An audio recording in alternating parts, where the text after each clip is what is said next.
Diego with only one loss. Tonight, St. Mary's is at LMU, while San Diego is home to Portland. Hi, everybody. I'm Steve Physiak. This is Krista Blunk, and Gonzaga has dominated the WCC the last decade. They've won the last 7 regular season titles. Only this year, Krista, they'll look in the rearview mirror, and there's 2 teams that are really pressuring the Zags. Little different story. This is great for the conference because you've got San Diego up there and you've got St. Mary's in the top 25. All of these teams, 1 loss in conference play. They've assured themselves a top 4 spot when it comes down to the tournament. They'll each get a bye, but they want those top 2 spots. The rest of these games, very crucial. And one of the guys in our Star Watch is really shining, in Jeremy Pargo, a leader for the Zags. He is. He's coming off of West Coast Conference Player of the Week honors. He's the assist leader in the conference. He is best when he's setting his teammates up. And then for USF, Dior Lohorn, he leads the conference in scoring. He gets double teamed, he gets triple teamed. But this guy has scored in double figures every single game. He is tough to stop.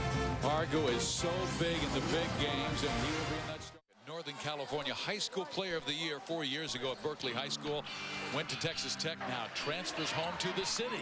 Little different mindset from him too, Steve, here in this second half. He has really come on using that big, strong body to give himself some space. And one of the things that you had mentioned, Coach wants him to not settle for those outside shots, take it in a little bit closer, get that higher percentage jumper. This is high percentage all by himself, and that really got the crowd back into it. It's still a big deficit for this team, but nice effort. Scored 21 in a loss by 17 over the University of San Francisco.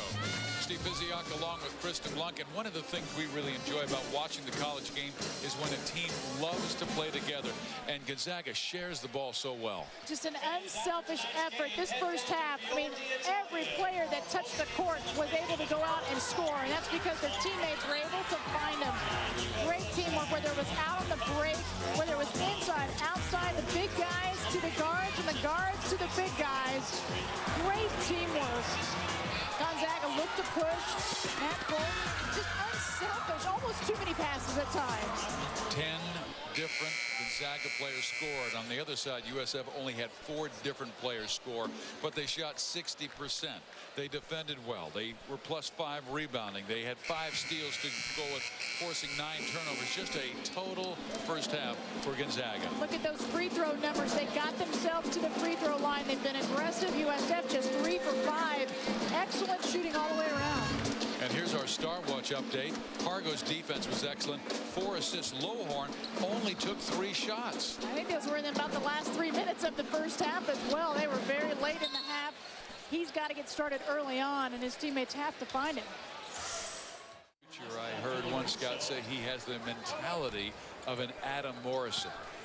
Well, just an impressive confidence already as a freshman coming in. His father was Darren Day, who played at UCLA, had an NBA career, worked with him, but one of the things his dad made him do was work on ball handling. I mean, the kid is 6'10", but it was all about ball handling when he first started. Had a little growth spurt later, but anytime you work on those basic skills, and you can see it in his shooting, he's their best field goal shooter, 3-pointer, and free throw shooter. 91%. He takes those little things, and that's what's going to make him a winner, I think. And he is fouled. That's exactly what Pendergraft does. He's just out there hustling. He's started every single game this season. The last couple of seasons, he's been that guy that's come off the bench, played that role. This year, his role being more of a leader.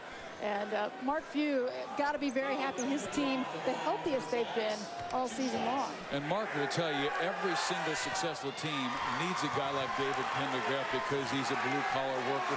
He doesn't care if he scores 0 points or 20 points as long as the Bulldogs get the victory. And they've been successful for so many years. You're right. You've got to have players like that. And he said he can't say enough about Pendergraft and the fact that they love having him. He's a team player. He's the guy that takes the charge for it. He played with a broken nose in the state championships in high school. That's how tough he is.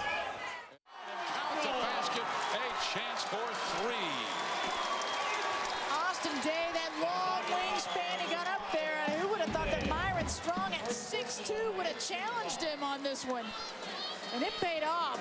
Strong he had to be, and he was. Got it to go, the and one. So a turnover the possession before from Myron Strong. He comes back and does something nice on the defensive end and finishes.